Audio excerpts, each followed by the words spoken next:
Hi, my name is Lori Fike English, and I am the founder and owner of a company called Cast.com. We are a move management company that specializes in helping older adults transition from one home to another. One of my favorite stories, and the one I want to share with you today, is about a couple that I met when I first started. It was Mr. and Mrs. Helms. They lived together in an independent living apartment, but unfortunately, Mr. Helms needed a higher level of care. So we were moving him to assisted living and her to an independent apartment that was literally four doors down. It was awesome. So she could just go visit him whenever she wanted to, because obviously the separation was going to be a little hard for them. So we packed their apartment, his pile, his, her. And I was charged that day with the cabinet above the refrigerator, which I think was because I'm probably the tallest person, but also because they know I am not scared of what you're going to find up there, because that is where things go to die. So I opened up the cabinet above the refrigerator, and inside of it was one of those really pretty wooden pipe um, stands, like a carousel that you spun around, and the pipes were on the perimeter, and the tobacco was in the middle. My grandfather had one just like it. And then there were all these bags of pipes or tobacco. So I'm looking at it and I'm thinking he's on oxygen. So there were probably some marital issues around this. I'm not saying anything. Clearly, she relocated it to the top of the refrigerator for a good reason. So after we had gotten them all unpacked and settled into their respective rooms, I had a quiet minute alone with him. And I wheeled him and his oxygen tank over to the bedside table and pulled out the drawer. And I had lined all of the pipes up in the drawer with the bags of tobacco. Honestly, when I pulled open that drawer and he saw what was in there, you would have thought it was the Holy Grail. Like this man was clearly seeing friends he had not seen in a long time. So we sat there and we pulled every single pipe out and we just smelled them. We obviously didn't smoke anything, but we pulled them out and we smelled them. And then we pulled the bags out and we smelled them. We were like two little kids and just totally enjoying all the feelings and the memories that came with that smell that was familiar to both of us and that we both held really dear memories to. So we're going through, I put everything back, closed the drawer because I was scared of Mrs. Helms. So I put it all away and he put this sweet little frail old hand on my arm and he looked me dead in the eye and he said, "Honey, sometimes you just have to stop and smell the tobacco." Oh my gosh, that was so cute. He was so clever, and I thought it was so smart. But what I didn't realize at the time was that that quick, maybe 5 or 10 minute exchange and us doing that, and the words that he said were so profound. There were so many lessons tied up in that simple little experience. Obviously, we all need to slow down. That I don't need to tell anybody that. We all are guilty of not slowing down. But what he also showed me was that really tight human connection that you have when you're sharing a memory is so, oh my gosh, it just makes your heart feel so good. It makes you feel alive again. And, he showed me that the things that bring you the most joy are sometimes the most ordinary things. They're rarely the things that have a huge financial value. They're typically a silly little thing. Like I have a cup right here that was from my grandma's house. That cup isn't worth 20 cents, but to me, it's worth so much. So really the joy is in ordinary things and in things that often don't have financial value. And he really just shared with me that even as we age, a lot of times my clients will say, I can't do this anymore. I can't do that anymore. I can't use this. And we focus on loss and what they can't do. And what I realized in that exchange was that he could still totally enjoy the tobacco and the pipes. It just had to be reframed. And he just had to look at it and enjoy it in a different way. And it was just as pleasurable, maybe not quite just as pleasurable, but it was really darn close. And it certainly was for me because I've never smoked a pipe. But it was really just as good just by simply reframing it from a negative to a positive. So I am so grateful to Mr. Helms for that lesson. When he passed away, his son, I shared that story with him, and his son actually gave me a pipe, which is one of my, I know, Oh, one of my favorite possessions. I use it a lot when I do training seminars or presentations. And I literally, every time I look at it, I have to pick it up, hold it, and smell it. And when I smell it, it's just a flood of all those great lessons. So that is my story, and I appreciate you guys listening to it. Well, hello, this is Gina And this is Don. from Focused Healthy Family. This is podcast number 238, and today we are talking to Lori Fike English, the founder and owner of Chaos to Calm. In today's podcast, we are talking to Lori about families navigating downsizing, relocation, and years of accumulated possessions. Chaos to Calm is a move management and professional organizing company that has helped more than 1,000 clients and their families navigate downsizing, relocation, and years of accumulated, I may need this someday possessions. As a move manager and professional organizer, she specializes in turning uncertainty into confidence and chaos into calm. You can read more about her bio on our website. And welcome, Lori. We're so happy to have you here. And I had the pleasure of experiencing your company and everything when we helped my mom and, well, first my dad move out of their home. And it was a blessing because it really Chaos. did turn chaos into calm. That's awesome. I love it. That's why we did it. Well, and your story about pipes, I have to kind of reminisce a little myself because my dad smoked a pipe, Hmm. and you talk about the marriage, the trauma that might have been there way back when I don't know, I was probably in my late morning, 11, 12, something like that. My dad smoked a pipe. He'd been smoking for a while, but we all were kind of sick of it because I mean he would dump tobacco everywhere and dump the stuff, all that kind of Messy. stuff. And my mom decided to get rid of all the pipes. So she grabbed all of his pipes, and I think she took it up to Miss. We were near the Mississippi. We were in St. Louis. She threw it in the Mississippi. You know. Well, my my clever dad decided that instead of the pipe, he was going to chew, with that tobacco stuff, Yeah.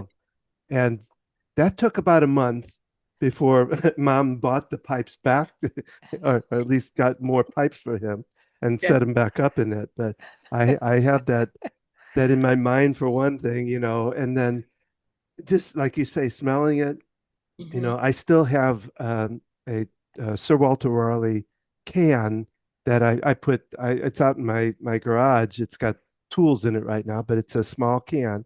And I still, every time I think about it, I think about my dad.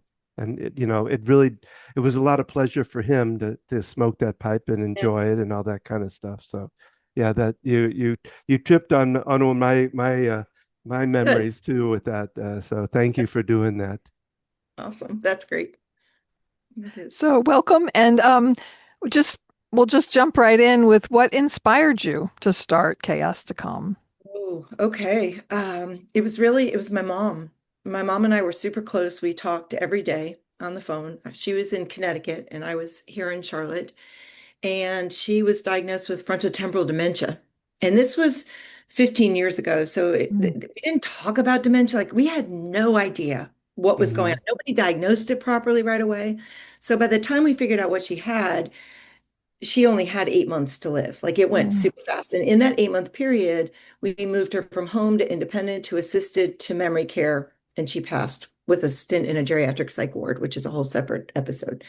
Um, I realized when I was moving her a lot of things. First of all, there was so much guilt because I was here and she was there. And then in a lot of cases, the responsibility falls on a daughter, as you know. So there wasn't much, I felt like my hands were tied. But anyways, we moved her. I realized I kind of had a knack for it, which was interesting. And so um, as she was dying, I was diagnosed with breast cancer, and I had a legitimate 42-year-old crisis after she died. What am I doing? And I literally stumbled on the internet across senior move management. I didn't even know it was a job. I didn't know it was a thing. I It was crazy. It was divine, to be honest with you. That's how I feel or what I believe. And so when I saw that it involved organizing, which I'm the girl that would like go to my girlfriends' houses and beg them to let me clean their closets, like, please let me clean your closet. Um, I loved moving. I'd moved 19 times myself. I had managed 4 corporate relocations, volunteering for the last one. And I love like all those moving pieces and the logistics and the time and the to-do lists and crossing things off and making sure everything gets done.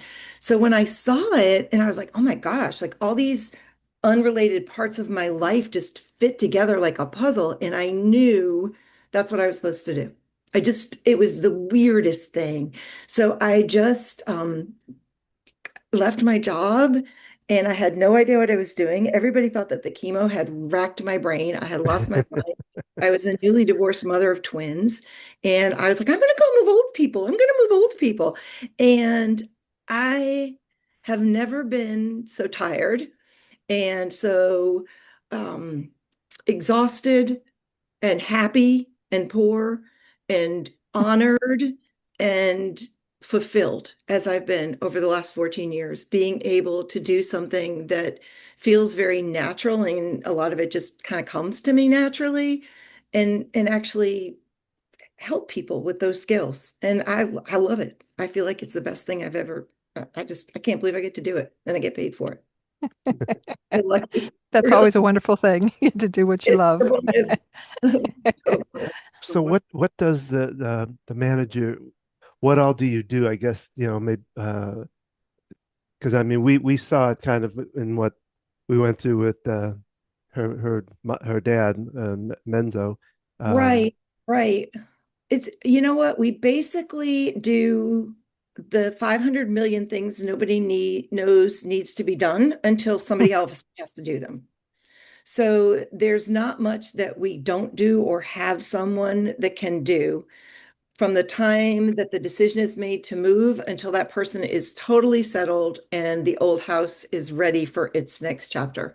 So that may be figuring out what's going to fit, figuring out, what goes, where it's going to go, how it's going to get there, what to do with everything that doesn't go, the actual physical act of getting things over there, making sure that things are logical and they make sense.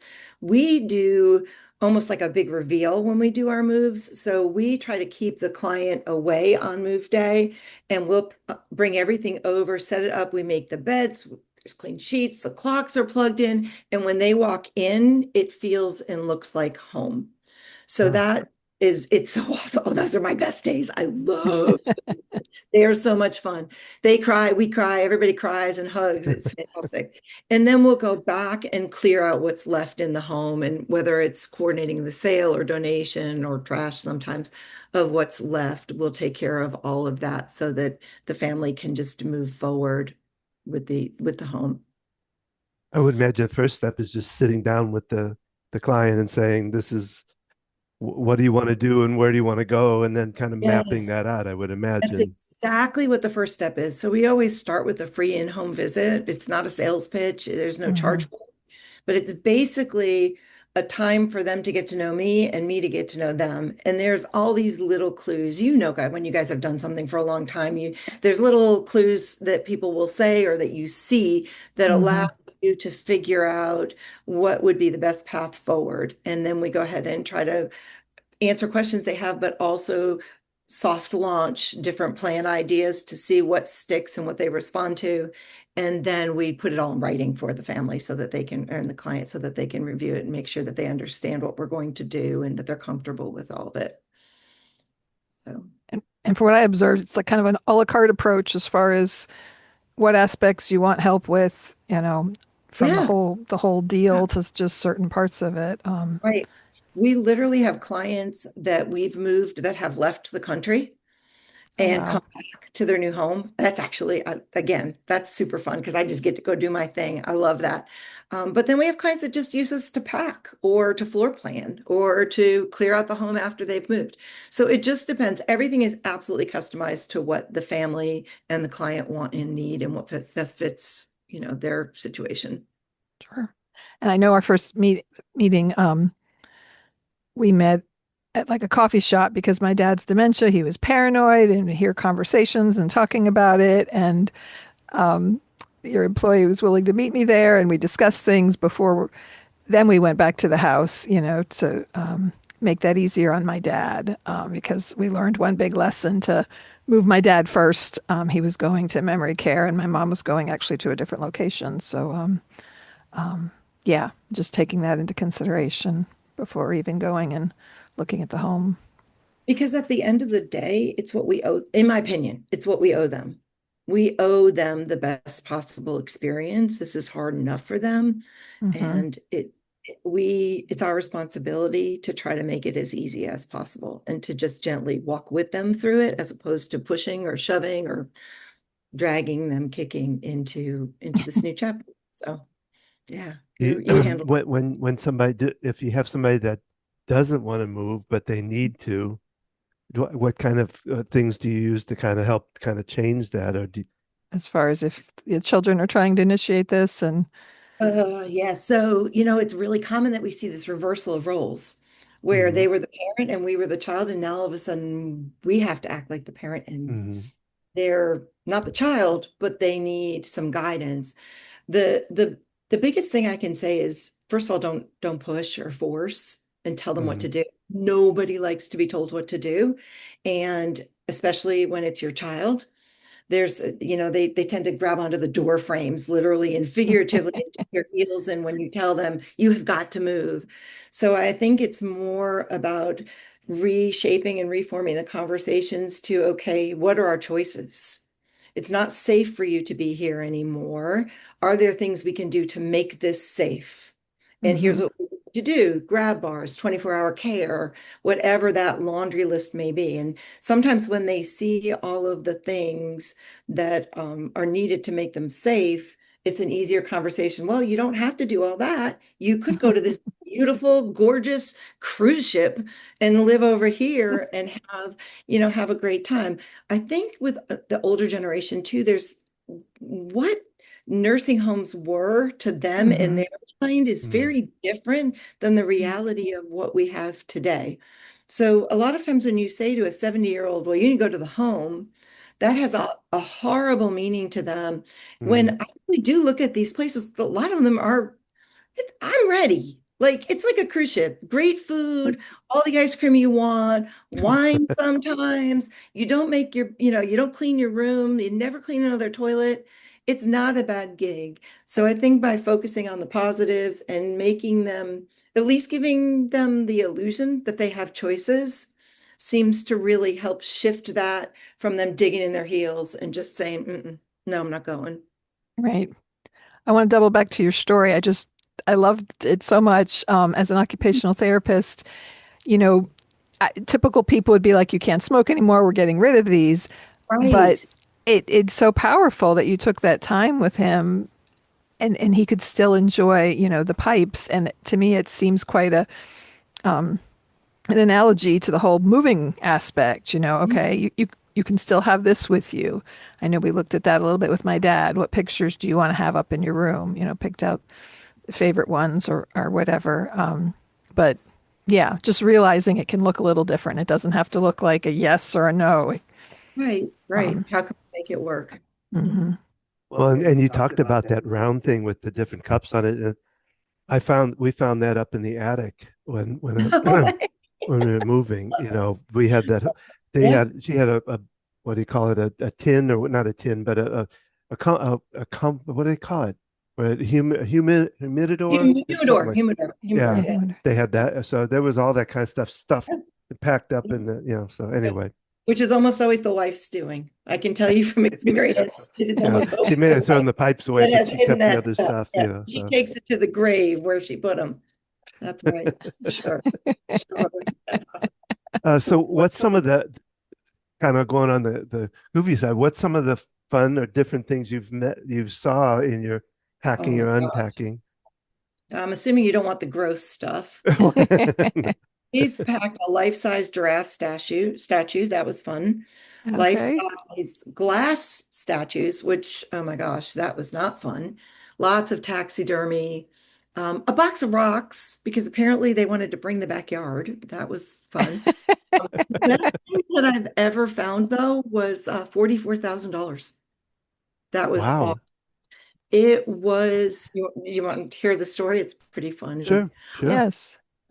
So I was working with a woman who lived in Georgia, actually. She was an only child, and her father had just passed away. And when they went, they had no idea that they knew the mother had struggled with chronic disorganization or hoarding.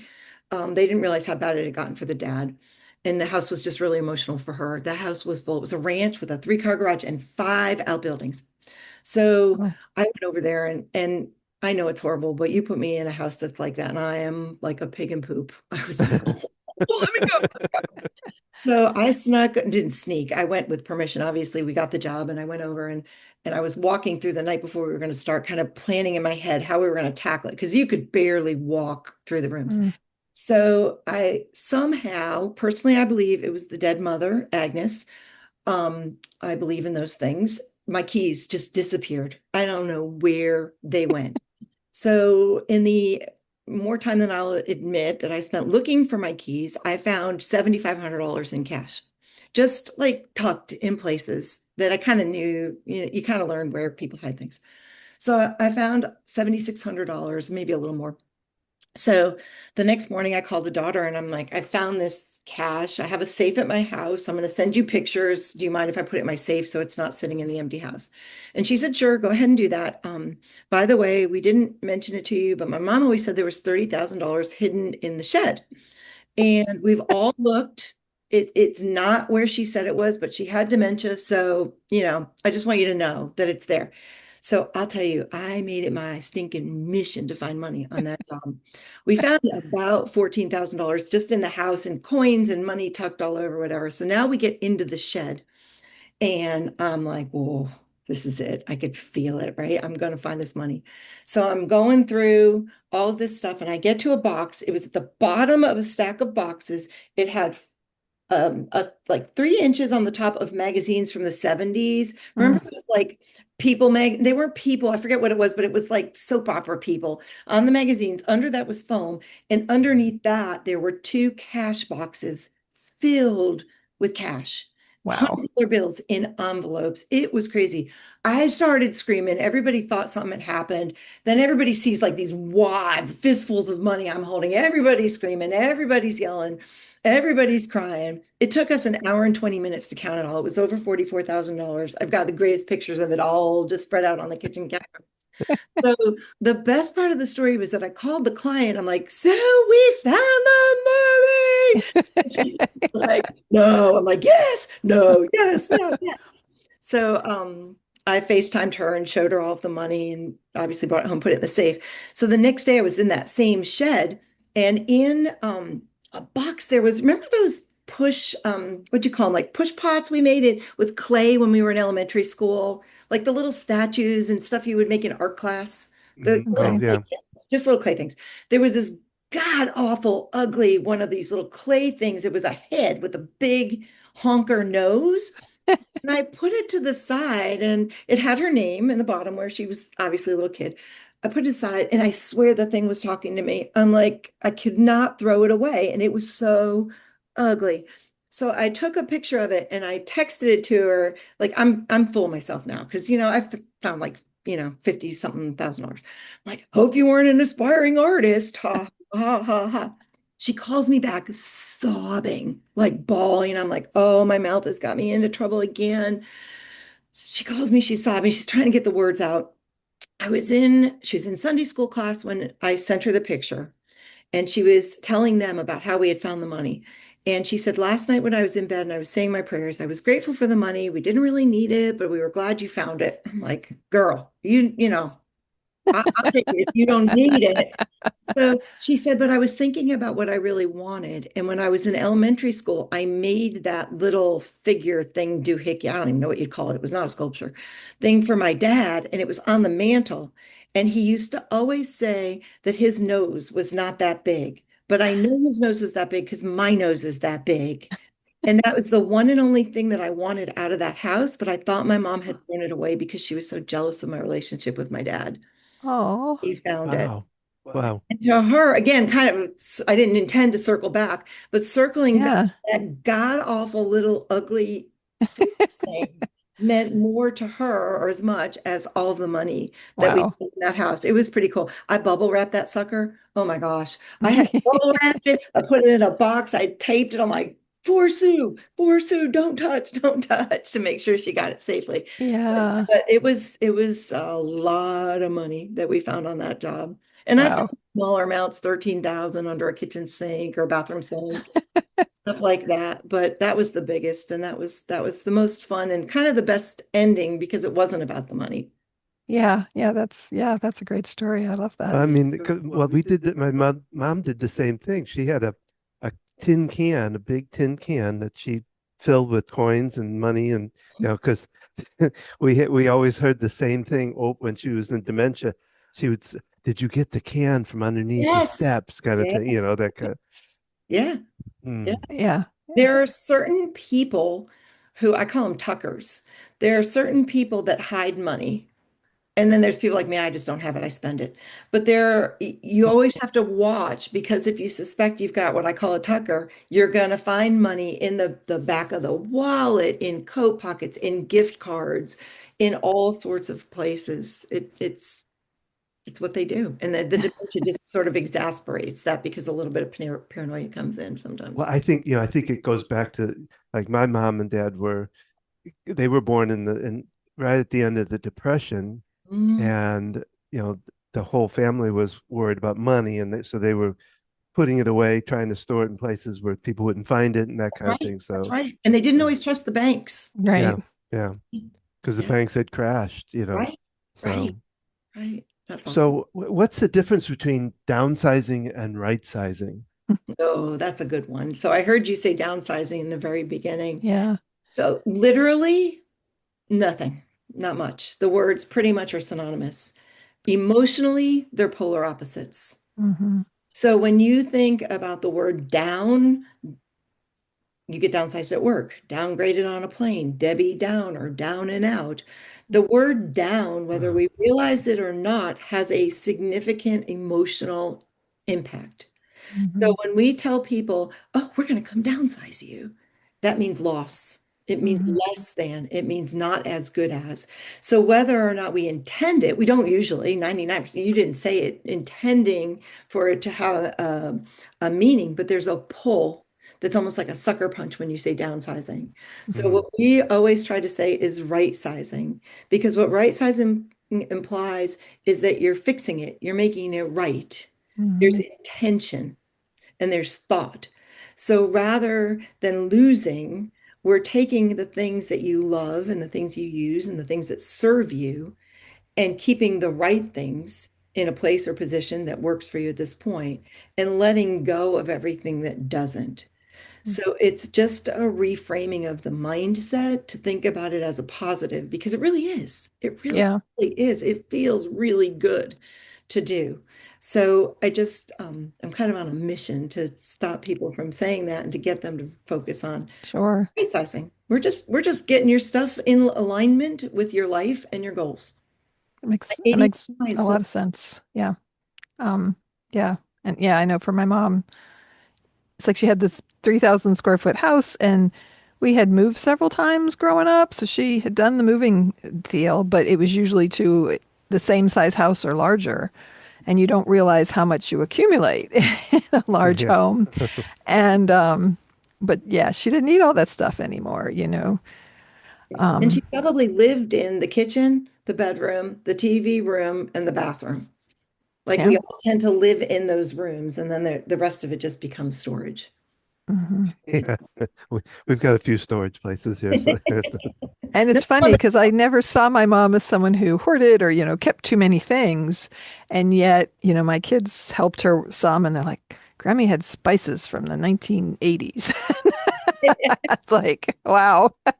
Just true, she true. always seemed organized and things were put away and it never looked real cluttered and that. But yeah, we don't realize the things we hold on to. I might need that someday. Um, yeah, we Chance, moved. or you forget you have it, and then you go buy a new one. And Yeah. I think that people don't realize the stress that all that excess Hmm. creates because especially with women, I hear a lot about guilt because their closets are all full of stuff, and they just carry this kind of weight on their shoulders of all that excess stuff. So when we start peeling it off, at first it's hard, and then they get used to it, and then it's like, oh my gosh, this feels good. What else can I get rid of? And they just start going and going and just lift up. You see a total transformation in their face and how they feel because of the release of that extra stress. Sure. So Yeah, we moved 3 years ago, and it was very much a calm to chaos move. Um, but I remember going through bins in our basement that were like clothes that if I lost a little weight, I'd fit in, and clothes that if I lost even more weight, like I had three different bins of, and I'm like, mm. if I Wow. lose that much weight, yeah, I'll I know. get some new clothes. And if you fit into something or you lose weight, you want new stuff. You want what's current. So it's true. People hold on to some crazy things. Yeah. Yeah, when I went up into the attic, and that was, oh my God, that was a 3 day project. And Because we would just, yeah, we lived there 22 years and we just stuff it in the attic. And we found and I things we thought we'd lost, some pottery we bought on our honeymoon and some cool stuff. And, but yeah, it was and we used the pod company where they come and pack things in the pod. And we had hired some movers and they were great to pack the things up, but they totally underestimated how much stuff we had. You know, they identified two pods and it was not nearly enough space. Yeah, they didn't estimate the amount that we had, but Space is a vacuum. If you have it, you tend to fill it. yeah, You yeah, do. yeah. Many. Um, so what do you find is some of the biggest mistakes people make when they huh. move? The biggest mistake is thinking you have enough time. Mm. And that there'll be plenty of time to get this done. So you wait. And you will realize how much stuff is in all of those closets and that the attic is going to take 3 days. So if I had said to you before, oh, your attic's going to take you 3 days, you would have been like, ah, no. I, I can. Right, right. Exactly.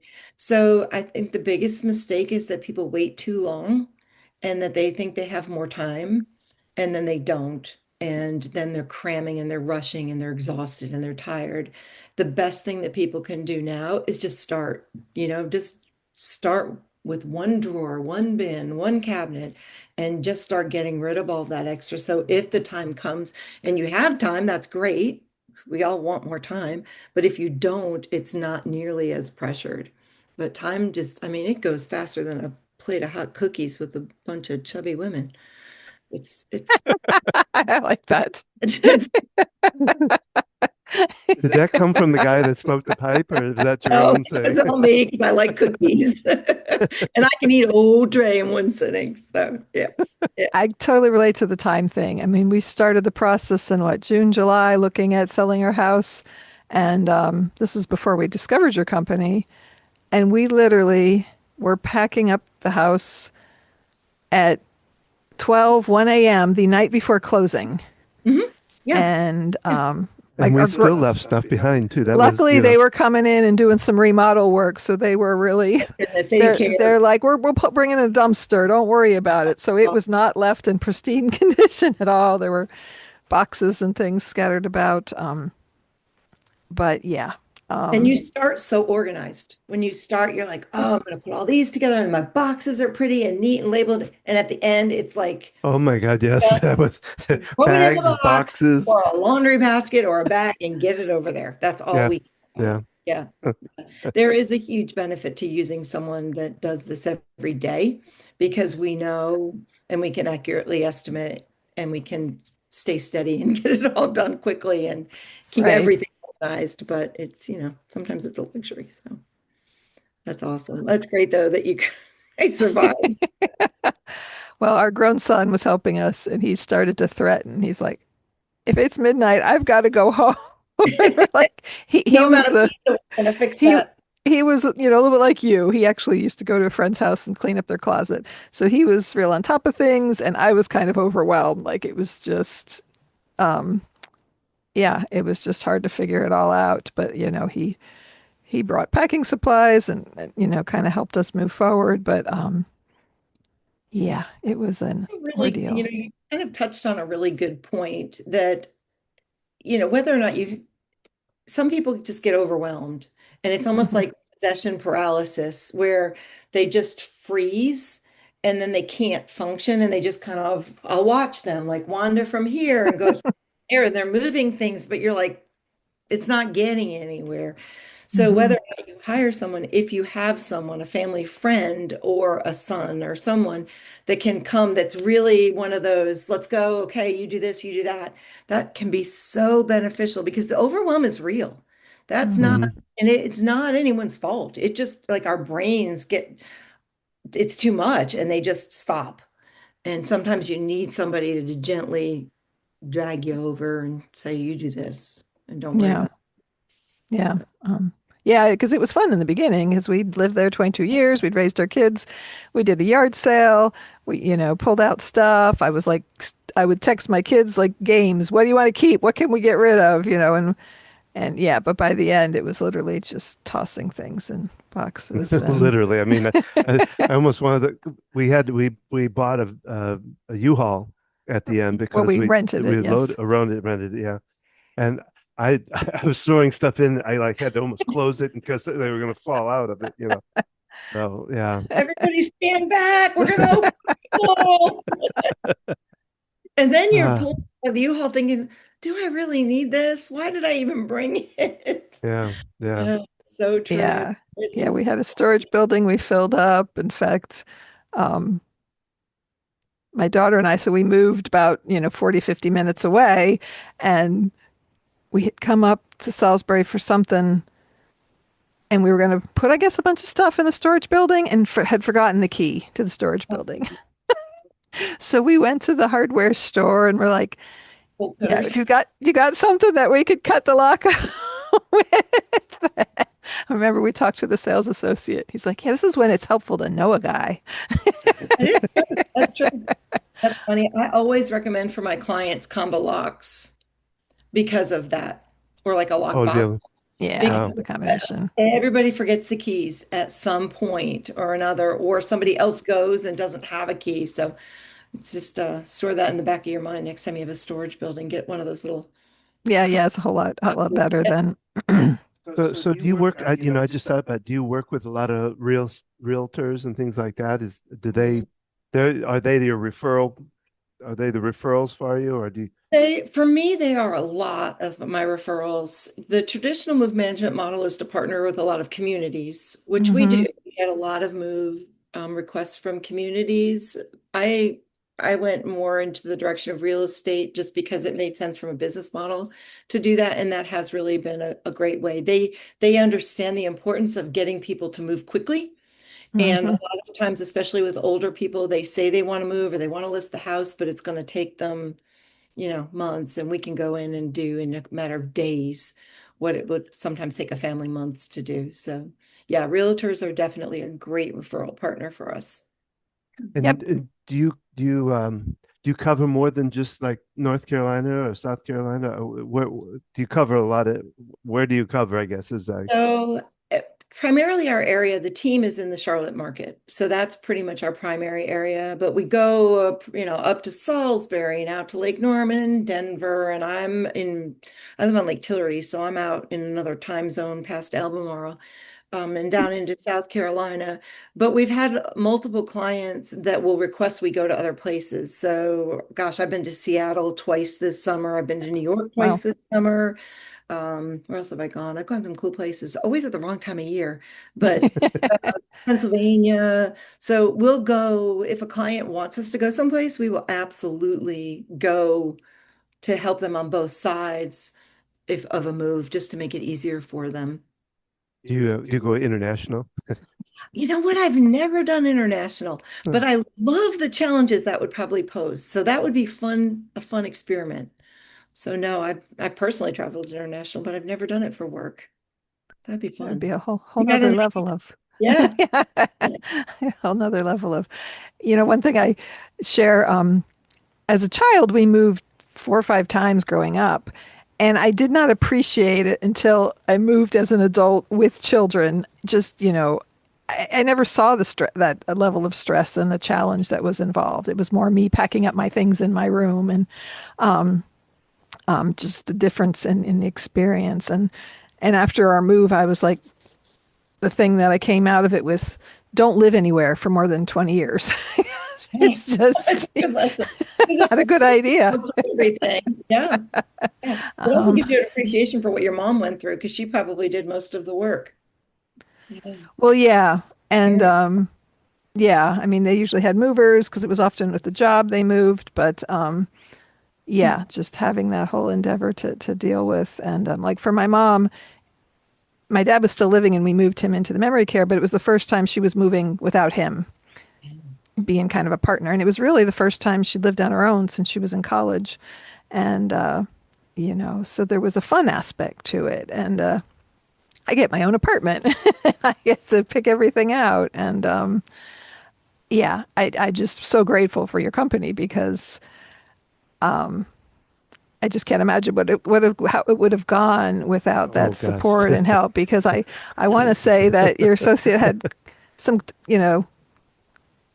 moments with my mom, like, look, Well, yeah, but she didn't like other people coming into her house anyway. That yeah, was, Yeah. the Yeah. t and she I was think, not one to just step back and let someone else take care of it. Um, Right. so, Right. but did an awesome job, helping her out and manage it. And I just have to say kudos to your company because some things got damaged in the move, but your company was great and they took care of it. And I want to say you didn't even take payment from my mom until all that got Yes. settled and the items got fixed. And that's because that's a big problem. Even if you have good movers, things mm, can get damaged, and then it's probably a hassle to go through to get it fixed and get it taken care of. So, That's one of the things, not every move management company does that, but that's one that I really believe strongly in is that we need we're their person, we're their advocate. And if they have to deal with a moving company and deal with us, that's not simplifying things. So mhm, we kind of pull that in under our umbrella. And then we know the movers, we know the team. I can tell them I want Eric and I want Juan this day because they are great with ladies that, whatever. mhm, So that relationship helps a ton, not only from the client's experience, but because if something goes sideways, we do so much with the moving company. I can call the owner and say, you need to fix this and take care mhm. of my client.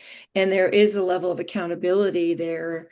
And that helps. It helps the client, but it also helps the whole experience. So Sure, sure. it's, And you have that relationship with the moving company, so they want to keep that rapport. So, yeah, yeah, I definitely saw a higher just level of quality and, trusting that you guys were handling things. And I know came in packed personal items, yourself rather than having the movers do that. And, yeah. which, Yeah, we spend lots of time in people's underwear drawers. It's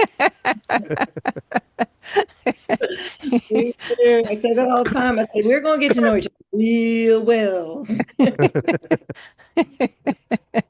well, I uh, I don't know if you gave the tip of the day here, but do you have any tips you Mm, want to give to somebody that's getting ready to do this kind of move or this kind of right. relocation? Okay. Well, I think obviously the whole underestimating of time, please don't do mhm, that. Start now with decluttering is a huge, huge one. Um, but I think overall, and we've hit on it so many times, is your mindset and your attitude mhm, about a move. And reframing it from something that's bad and awful and so much work and going to be a loss into you hit the nail on the head with your mom in college. Going into a retirement community is like going off to college. It's terrifying because you're leaving your Mhm. nest. It's scary. It's the great unknown. You've heard horror stories, you've heard great things, and you have to make this leap of faith. And that is scary. It's okay to acknowledge that, but it's also something to be excited about and to look forward to the socialization aspect of it, which is mhm. Mhm. so important and so healthy. The fun, the lack of responsibility. You get to hang out with a bunch of people your own age with no responsibilities, one bail a month, and as much wine as you want, and you stumble down the hall free cookies, and it's a really good deal. So I think really just reframing it all and looking at it as a positive rather than Sure. negative is probably the most important thing that you can do because that changes everything about the experience. It really. Sure. Yeah, and I know, my parents lived in a 55 plus community and there were all kinds of activities and things, but as my dad got more limited with what he could do, then my mom didn't have that interaction. Right. And, they were in houses. So now she lives in an apartment building. And so literally she's got neighbors right next door to her. And Yeah. it really helped because she moved in and it was about 3, 4 months later that my dad passed. So it was perfect that she was there. That was all done and behind her, the moving and everything. Um, and yeah, she's got this built in network of people and goes to dinner and they'll sit you with other people if you go down there by yourself. And And if I, you don't want to, you stay in your room. It's not, you're mhm, good either way. You really are. So I think that's awesome. I think that one other, just to throw another nugget in there, mhm, is to do it when you can. mhm. Because so often people procrastinate, they put it off and they put it off and they put it off, and then there's a crisis, and somebody falls and breaks a hip and is in rehab, and now we got to move them, and they have no plans. And then you have no choice. You are forced into whatever's available at that time and into allowing other people to make decisions for you. So, to the extent you can decide and do it while you're able, you get to steer the ship, you get to make the choices, and you're the boss and in control. And that's a much better experience for a lot of clients than when it's in response to a crisis or when and one person's in a crisis. and as an occupational therapist working in senior care, I see that all the time. Yeah, And it's challenging now because you go to rehab and some insurance companies are really like, they want you out. it's Monday, it's Friday and they tell you Monday is your last covered day. And if you don't have the money to shell out to pay for it to continue to stay there, yeah, you got to figure out a plan. And so, yeah, I see that all the time. People having to like now figure out, um, What do we do? what to do, where to go. And a lot of places, communities you're looking at, they might have waiting lists and things. And taking that into account. I I have a client I work at an independent living building, and she talks about she wanted a studio apartment. She actually moved out of assisted living to independent because she realized she didn't need that, and it was from one building to another, a different company, and they didn't have a studio at the time, and she wound up with a 1 bedroom, and she has issues with our marketing guy because she feels like other people got this room over her, because until she made the deposit down, but then I guess he told her you'd first on the list, but not realizing that people who lived in the building already had priority because she wanted a first floor. And she just tells the story over and over again and not realizing that this is how this operates. If you don't put the money down, it's not going to reserve your spot. And yeah, understanding that whole concept. In the process. Yeah. Um, but Hmm. So, I guess kind of wrap it up here. What's the best way for people to be able to find Chaos to Calm? So they can find us on the web at chaos, CHAOS, the number two, calm, CALMNC for North Carolina, mhm. .com. And then they can also call us, which is 855 got calm. So Okay. 855 468, which spells got calm 2256. So they can Okay. call us at 855 got calm. And Um, we'll put all that up onto the Thank you description so too. So that much. it's people can see that. And I appreciate um, you guys so much. yeah, and I appreciate you being here. And I'm pretty sure we found your company at where my mom lives at Trinity Oaks here in Salisbury, I think is where. We do a Um, lot of and, things. and my favorite thing was that she knew the layout of the apartment. And Yeah. so could figure what was going to go in the space, right? Because that's always a challenging thing to what's going to fit where. Great. So thank you so much for being Thank here you and guys. sharing Thank your you so much. story. Appreciate it. We've really enjoyed this. Thank especially you. the pipes. I love the pipes. So, Okay, Yeah, good. that Good. My was an story awesome is enough. story. Okay. So, so thank you thanks for guys. joining us today, Focus Healthy Family. If today's conversation, strikes it up for you, then please make sure to leave us a like, subscribe, and share the podcast with somebody that might benefit from it. If stress, panic, and overwhelm are becoming part of your daily life, then you might want to consider my EFT Discovery series. People talk about the EFT as being weird, but when they really work with it, they'll find out that it really works on calming down. And so check out my part of the EFT discovery session on our website. For wellness tips, caregiving resources, and more episodes, visit focushealthyfamily.com or focushealthyfamilypodcast.com and connect with us on social media. We're Focused Healthy Family on Facebook, Instagram, we're Focused Healthy Family 1, and YouTube at Focused Healthy Family. New episodes come up every Thursday morning on Focus Healthy Family podcast.